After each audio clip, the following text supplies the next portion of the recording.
Well guys,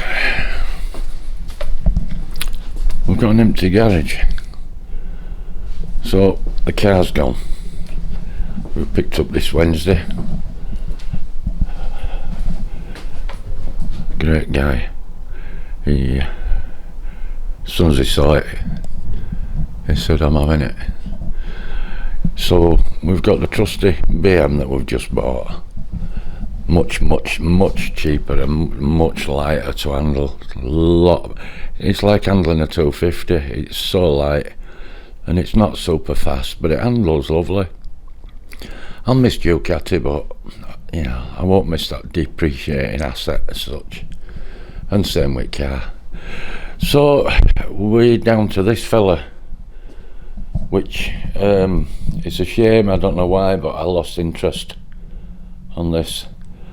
I'd bought it just to polish alt frame on and make a bit of a nice bike out of it. GSXR 750, 1993 I think. Lovely thing. I was going to get wheels done gold and I was going to do a right nice paint job on it, and I even actually bought all the paint to do it with. Sure, I've still got it. Well, I have. I know I haven't got rid of it. Somewhere up there. Yeah, we've got pearl white, and that's GSXR dark metallic. CBR. Well, I've got dark metallic, white for the pearl, and I've got some paler metallic. I can't remember now. It was that many years ago when I got all the paint for it. I've tons of paint from all my scooters and bikes I used to do. I've tons of the stuff, but I had to specifically buy the right stuff for the jigsaw.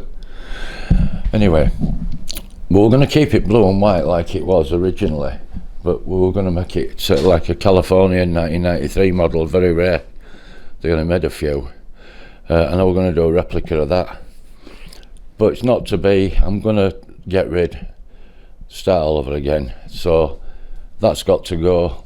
That was a complete bike when I bought it.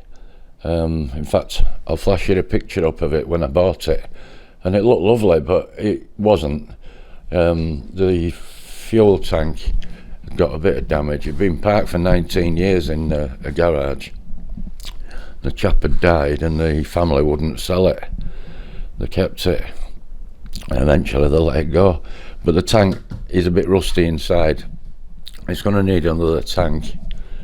70 or 80 quid usually on eBay, but all the rest of the bike's all good.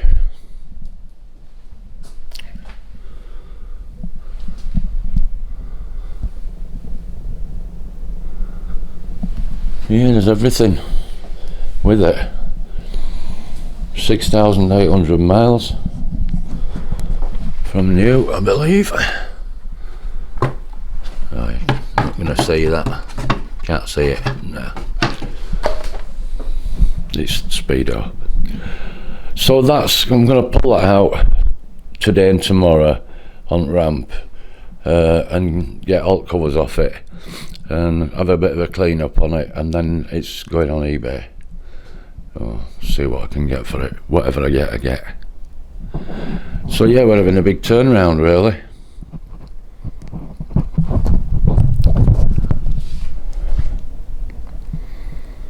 Well guys, I've got an empty garage. Workshop's through there. There's my new trusty steed, which I can move across a bit further actually there, but that's roughly where it's going to live.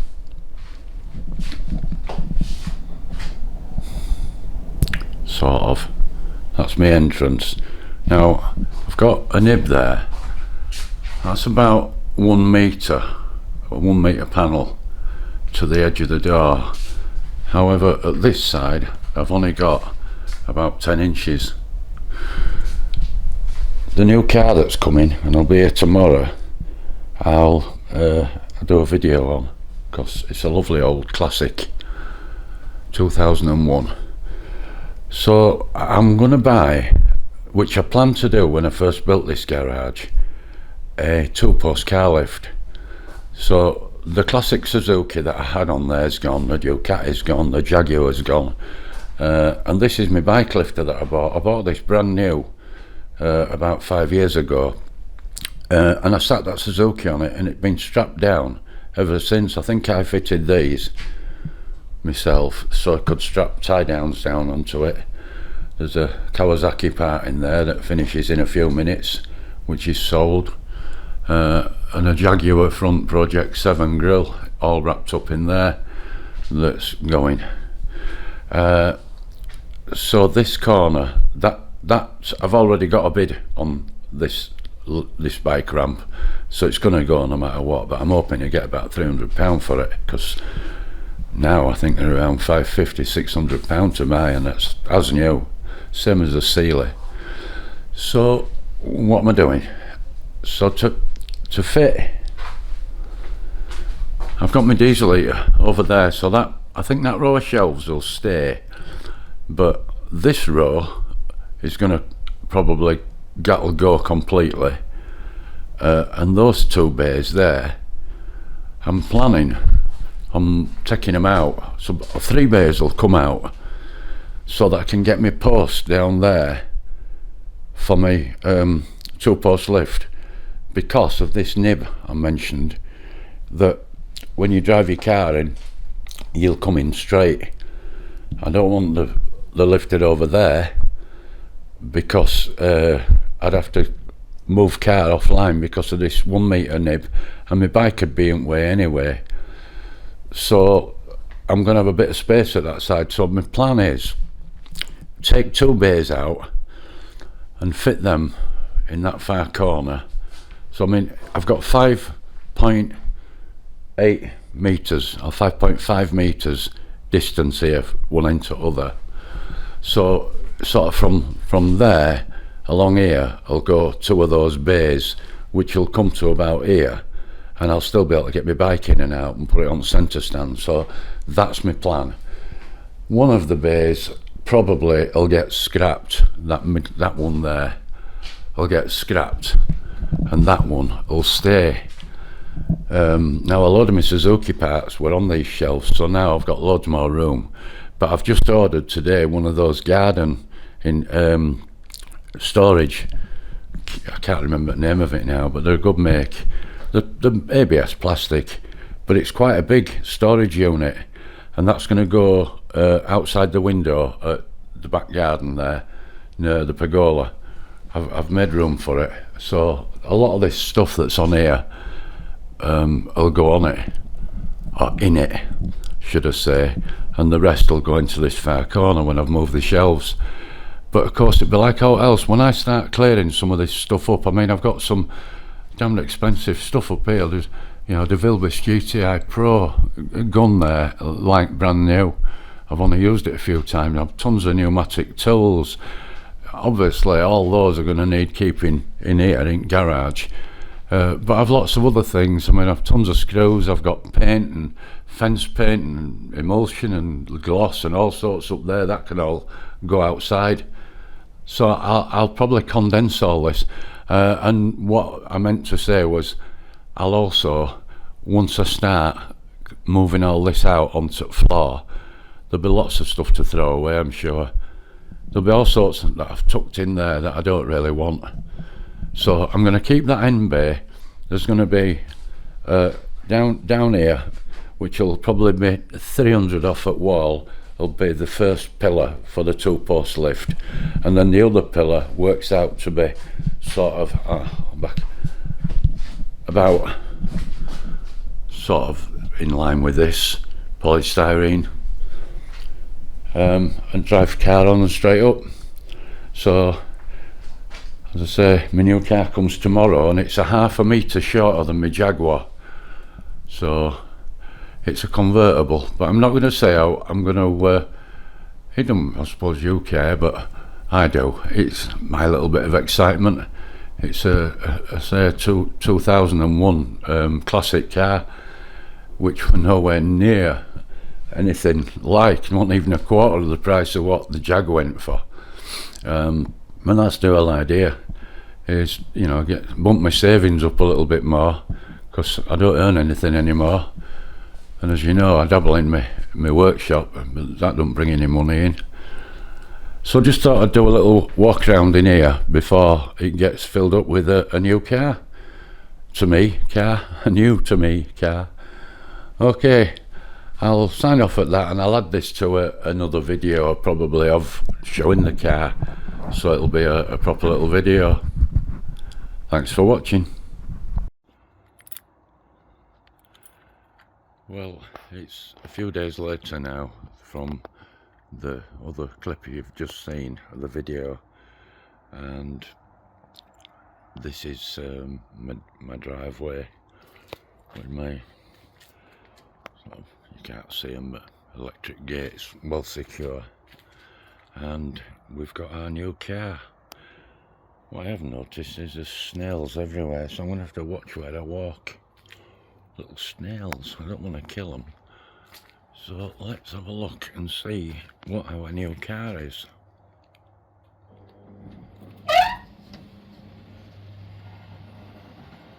What did we buy?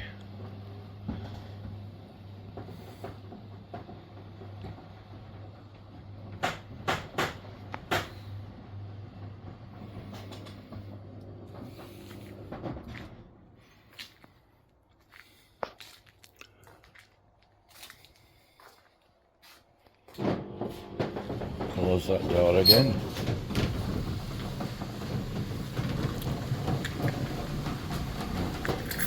Keep everything nice and private. So we've bought this, which is a TVR Chimera 450 2001. It's a Targa. They're actually they're a Targa, but they're a soft top.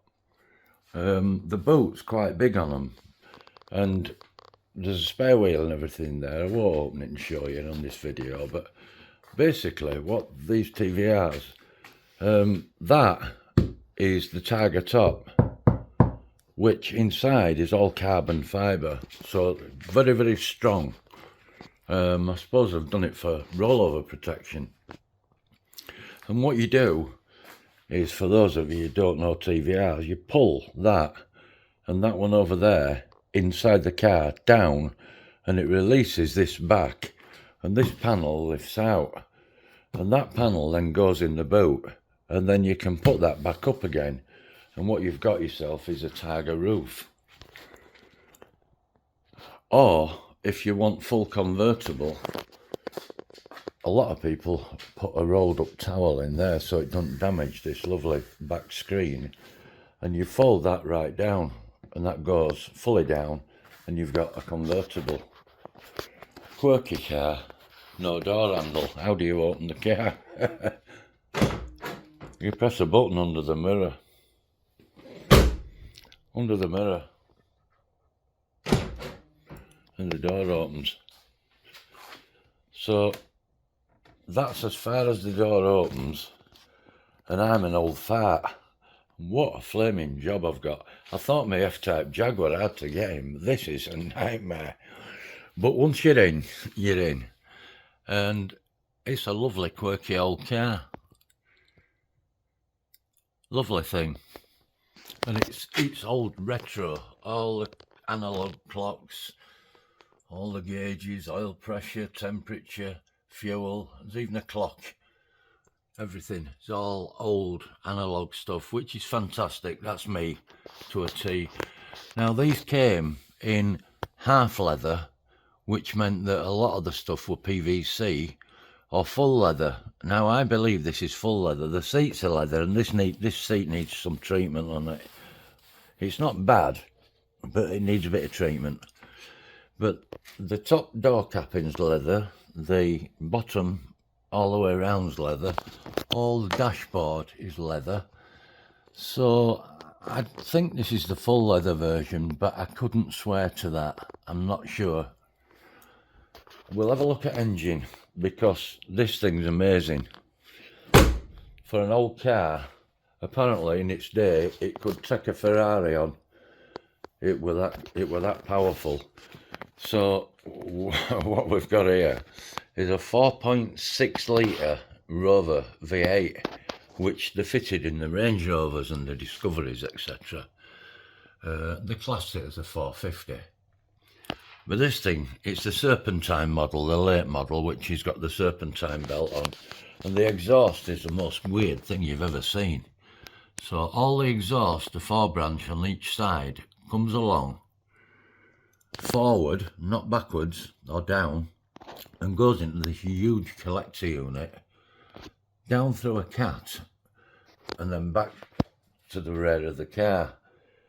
2 huge fans for the radiator. And a lot of people say, you know, TVRs were problematic, and there were. There are lots of electrical problems, overheating, all sorts. This engine was rebuilt at 51,000 miles. It's now done 71,000 miles.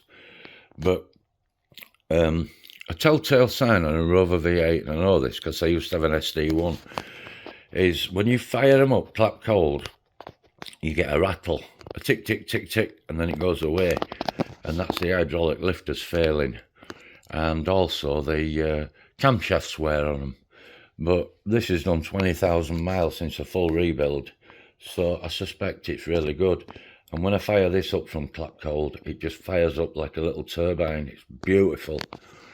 So I've only had it a day, and I went out in it last night to the local Squire's Cafe that I go to with my mates, and I floored it, and Jesus, I swear blind, it's not far behind my F-Type Jaguar, because this thing's got 285 brake horsepower and it weighs a ton.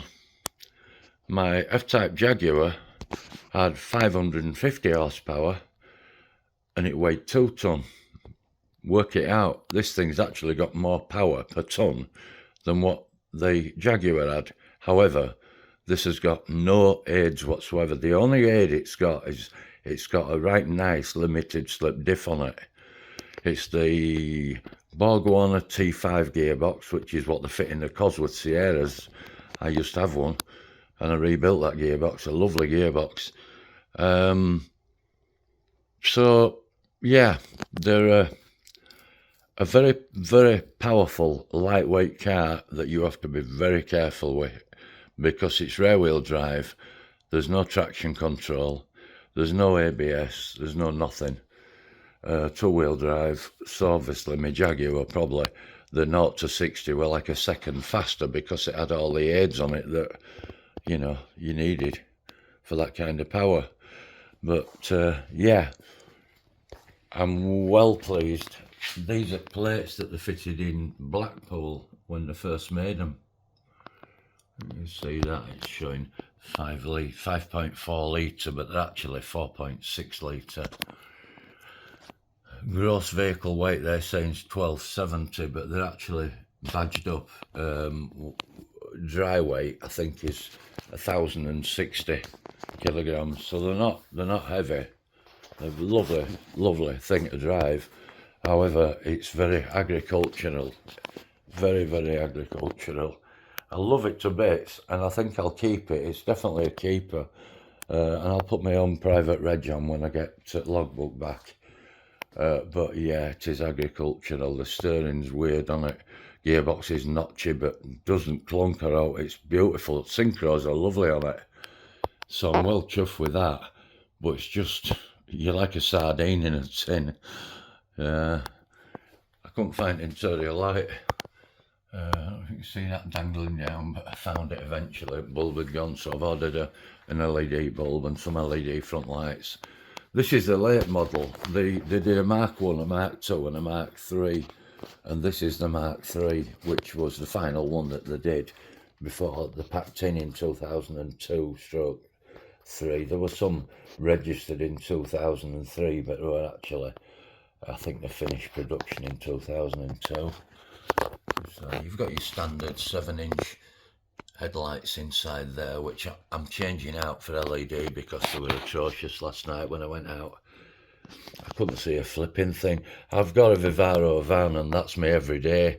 And my Vivaro van, of course, you sat high up, and I've got full LED lighting system on that. And it's great, you know, because nobody can dazzle you as such because you sat so high up. But all these new cars with the LED lights and everything absolutely blinded me. We've been sat so far, it's like being in a go-kart. It's so low. I struggled to get out of the thing when I got to coffee bar. So that's my new toy, guys. So yeah, this is it's already doing £230, I think. So I'm hoping that's going to fetch some seriously good money, and they'll be picked up soon. So we're just left with the bike and my nice new TVR. So, you know, why did I buy it? Which is always a question. Why did you buy an old banger? Well, the reason is as I've said this before earlier on in the video, that I'm retired and I don't earn any money. I just get a state pension, a little bit of a private pension that I've got, but I don't earn any money. I say I do my YouTube videos, but they don't fetch any money in. I think I got £65 3 months ago from them for advertising, but you don't get out from YouTube unless you've got a massive channel. So, you know, I needed to get my savings pumped back up again. My F-Type Jag cost a fortune. We won't talk how much, but it was a lot of money, and it was slowly but surely each year devaluing. This has cost less than a quarter of what I got for my F-Type, and believe me or not, this was cheap. I bid on a special site you have to register for that sell nothing else but classic cars, and I registered with them and put all my details in, etc., and they allowed me to bid on it, and I bid on this car. Now, I was looking at one of these, and around that year, you're talking 20 grand. Maybe you might see odd one at 18 grand. The 4 litre, the Chimera 400, you can usually pick one of them up from between 8 and 12, maybe 13,000. A 450, anything from 16 grand to 21, 22. And the 500 that they do, the 5 litre, you're talking 20 grand plus. But I fancied the 450 because they've got the extra power, and yeah. So, yeah, how much did I pay for it? Shall I tell you? I don't suppose you give a damn, but 9.5 grand I got that for. All in, including a buyer's fee, VAT and everything. And it's lovely. It wants paint. It wants sorting. If you can see this, but whoever's painted it, I used to paint cars and bikes, and I thought this was atrocious. There's silicone marks in it, which is where you'd like a blob of oil. It's not good. The front's quite good, but the back, it's terrible. So I'm going to flat that, and I might mix some lacquer. I've still got all my my lacquer, my clear. I've still got plenty of that and all the stuff for it. So I might flat that boot lid down and re-lacquer it if I don't rub through, if I'm careful. Am I pleased? I am absolutely delighted. It's lovely. And when you drive it, Jesus Christ, the throb. My F-Type were lovely, and it made a right sound with dynamic mode and valves open, and it crackled and banged. But when you were cruising, it was pretty silent inside. This thing, it's rumbling continually. Whether it'll do me head in going to the coast or not, I don't know, but it's lovely. It's got that most fantastic V8 throb. Love it. Love it to bits. So there you go, guys. That's a reasonably short video, I guess, of what I'm up to. And the next thing is move this lot over there, but I'll have to wait. Well, that finishes in about 4 days' time. Once that's finished, somebody will pick it up and it'll be gone. and I can move all my shelves over and then start deciding what I'm going to put in my storage unit outside. Probably tins of paint and stuff like that. Stuff that don't matter about getting damp in them. Although it is a waterproof unit, but it'll still get damp. So all my nice stuff, my paint stuff, all my power tools. I've got all my anodizing gear there. So there's lots of stuff that I'll keep in here. But it'll clear the room there, and then the lifter will go where that extension lead is there. That'll be one of the columns for the two-post car lift, and the other one will be over here. And I'll have loads of room to the right to walk around, so I'll be able to get to my workshop. And we'll get this thing up in air, and I'll be doing lots and lots of videos of the chassis restore. Although the outriggers are in very, very good condition, but they want all clearing down and painting and undersealing. So today, this is what I'll be doing it with, zinc paint on the main chassis once I've cleaned it, and then move along. What I'll be doing, oh, that's a view from this side of engine. There's your air mass flow meter. That's the plenum unit for the water. Right, this stuff. Now, this Tetra Schultz and this. Now, what that is, this wax oil here is actually wax oil, as you'll know, Finnegan's wax oil, which were a brownish coloured sort of stuff, which you put on and it were fine, but if rain hits it, it sort of washes away. This is mixed, and it's made by, am I right, strangely, they bought the company out, and it's mixed with Underseal. That is Underseal, but that's mixed with Underseal, so you spray that on once you've done your zinc coat, and it doesn't wash off. It's semi-sets, but not completely sets. So you've got yourself an Underseal that'll stay on for years. And now it's going to be part. I mean, the guy I bought this off, we're down in Macclesfield, and he actually had this part in a carport for 5 years outside. So there's quite a bit of shaly rust underneath that wants looking at. Yeah. So I bought myself a little monster. Guys, if you like this little video, let me know, because I'll probably be doing lots more videos on this vehicle and of underneath. I've ordered a little seat because with my garage height, my roof height, I've got 51 inches. When that's right up to the roof, I'll have 51 inches underneath, plus 6 because it's, well, 5 because it's 5, so I'll have 56 inches, which means I can't stand up underneath the car. But I've ordered one of those Sealy type seats that adjust up and down, and they're on casters, so I can get under the car and sit down and get my tools at the side of me and do all the work I need to do underneath it. Yeah, thanks for watching, guys. If you've never subscribed before, subscribe and you'll see lots of work on this thing, plus the stuff that we've got in our workshop going on, which will be continuing at some point. And we'll be carrying on with the little bad boy hit and miss engine, plus plenty of other things too. Thanks for watching, guys.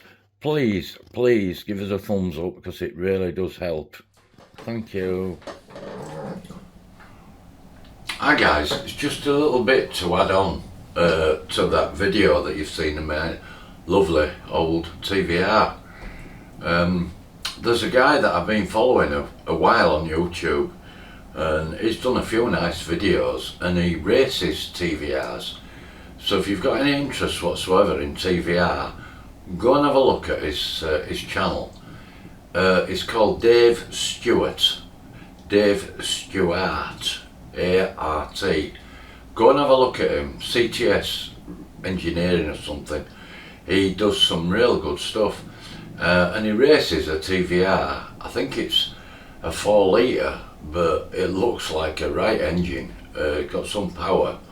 And I think his last outing, I don't know where he was, but he did a track day and or a race, and his diff ripped out. His rear diff actually tore out the back of the car. So he's just rebuilt it and refitted it, and I think either today or yesterday he did the refit of the diff. A good channel to watch. His daughter, which is on a wee little bairn, I don't know how old she is, but she helps him, she loves it. And I wish my daughter had, and my son, but they weren't interested back then when they were young. They are now. I mean, my daughter rubs cars down. They've got a body shop, and she spends all day rubbing cars down and filling them. And my son, he's mad on cars now, but back then they weren't. And Dave Stewart, it's great that Dave's got his daughter working with him, and if you go watch him, she's fantastic, he's fantastic. One day I guess she's going to take over him, and she'll be driving car, I don't know. But yeah, go watch and subscribe to Dave Stewart's channel. Okay guys, and mine too.